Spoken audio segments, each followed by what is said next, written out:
They call this Blueprint Hall, and in it are hundreds of models of unfinished show-off projects. We don't want a country where people think of nothing but their stomachs, proclaimed Soekarno. So he spent their money on mandatory projects like the Bungkarno Tower. The plan includes a 100-foot column with a revolving restaurant at its top, and it's typical of Soekarno's national policy of putting second things first.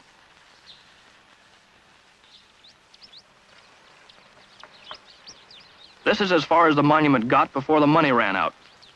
It's reported the Viennese architect who designed the tower got $700,000 for his plans and was decorated with a hero's medal by the president. All in all, this cost about $1 million. Another expensive fantasy was CONIFO, Conference of New Emerging Forces, a sort of United Nations of the anti-imperialist world with Soekarno as its leader. Here it stands. Red China backed the project, expecting to dominate it. She also used packing cases for construction materials to smuggle guns to Indonesia's Communist Party. It was to cost $16 million. Since the coup, work has stopped, the Chinese are out, and $10 million have gone down this drain.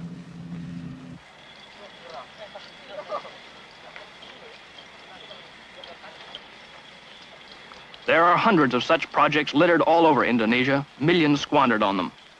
The National Monument still has a little work going on. No one knows how much it has cost. It's a presidential secret. However, at the top of the 300-foot obelisk is a symbolic flame coated with $300,000 of pure gold. Heavy machinery in critically short supply rots in the sun, waiting for full-scale work to resume on the monument. At least some of the ruined machinery is put to good use. It serves as shelter for a few of Jakarta's 300,000 homeless.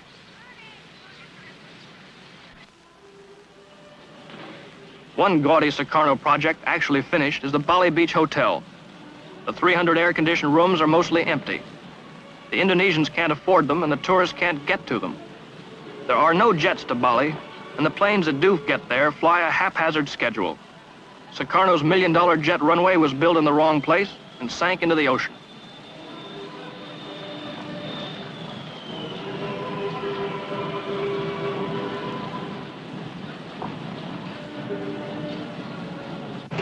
The word Tavip on the bus is a Soekarno slogan meaning live dangerously. And getting off this morning is Sanusi, head of Indonesia's Bureau of Government Agricultural Statistics. It's not every day he can get a bus ride home. Jakarta, a city of 4 million, has only 60 city buses that still work. Sanusi is going home as usual with his dole of U.S. aid rice after a couple of hours in the office. He has 2 other jobs to attend to. Without his cookie business and dry goods hustling, his family would starve. His life, like the city around him, is desperate. Jakarta's canals are open sewers. Smallpox has been epidemic. More than half the city has no electricity, and the cost of living has risen 2,000% in the last year. To live at all is to live dangerously. With him away, and most of his colleagues also off moonlighting, the statistics dawdle along. But some clear facts have been established, most of them gloomy. But bad as things are, one positive fact is known. Indonesia has a fabulous potential wealth in natural resources, and the new order wants it exploited. So they're returning the private properties expropriated by Soekarno's regime. Goodyear's Sumatran rubber empire is an example. It was seized in 1965. The Rubber Workers' Union was communist-run, so after the coup, many of them were killed or imprisoned. Some of the survivors, you see them here, still work the rubber, but this time as prisoners and at gunpoint. When the government ran things, they enlarged the staff, built houses and schools, and raised wages. Although production remained about the same, operating costs quadrupled, profits went out the window, and with them, a vital source of export revenue vanished. The new order wants Goodyear back, and they, like dozens of other foreign capitalists, are anxious to return because the wealth is there, not just rubber, but oil, tin, lumber, spice, almost everything.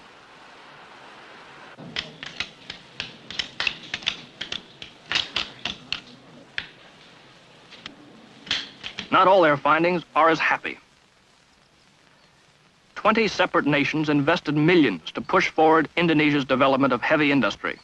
Most projects met fates like this. This is what's left of a Russian-sponsored steel mill.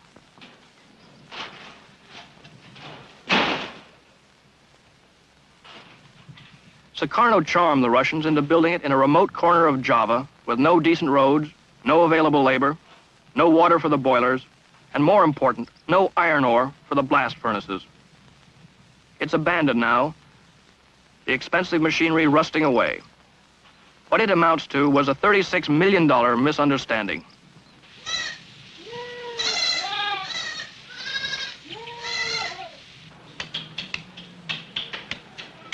They have found that 2,000 miles of main road haven't been repaired since the Dutch left 22 years ago, and that at least 78,000 trucks, buses, and cars don't run simply for lack of spare parts. This keeps food from the cities, produce from the ports. The country is bankrupt. They now know how badly.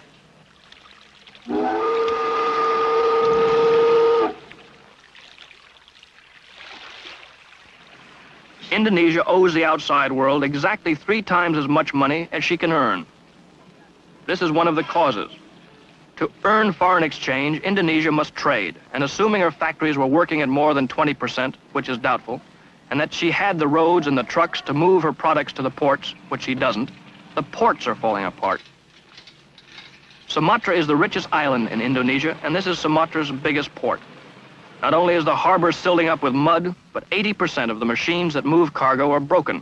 In many cases, they need only a simple spare part. The mechanical wreckage is further compounded by what amounts to chronic corruptness, red tape, stealing, smuggling, and inefficient management.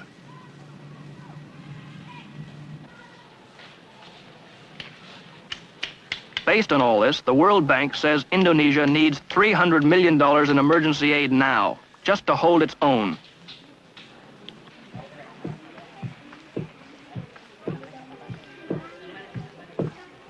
Holding its own means that people, including lucky high officials with jobs like Sanusi, don't actually starve. Holding its own means that the 21 people that live in Sanusi's 4-room house aren't evicted because he can't meet the $2 monthly rent. It means that his oldest son can still get enough rice to pound into flour for their cookie business. Holding its own has many small meanings. To Sanusi, it also means that the soaring inflation won't get any worse and lose the few customers he can find for his dry goods sales. As it is, he negotiates for hours with the wholesaler over a vital ½ cent in the price of his merchandise. The ½ cent is as important to the wholesaler as it is to retailer Sanusi. 1.200. Saya nggak mau itu. Holding its own means Mrs. Sanusi's cookies will also find cash customers in the morning market. Tambah-tambahan untuk gaji saya kan nggak cukup, lebihnya untuk nambah-nambah gaji saya yang nggak cukup kan deh. So the 300 million means things just won't get any worse. And this, of course, is the problem. Soekarno's one-man rule is finished. The communists are out of power. Sound social and economic reforms are in the works. The biggest country in Southeast Asia is a friend again.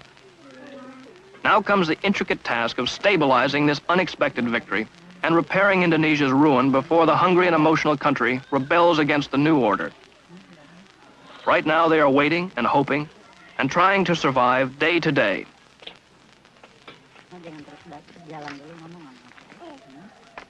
Sanusi's worry this morning is simply whether his son can sell all the cookies and turn a 10-cent profit. Ted Yates, NBC News, reporting.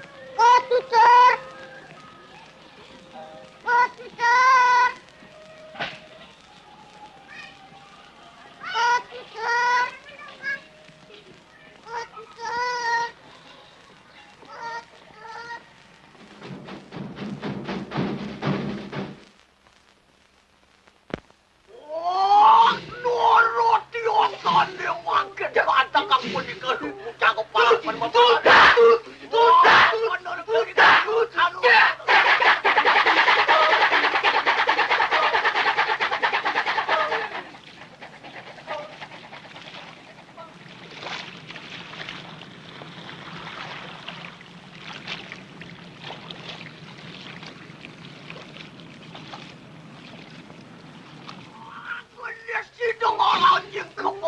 Wah, jadi kita, Bang.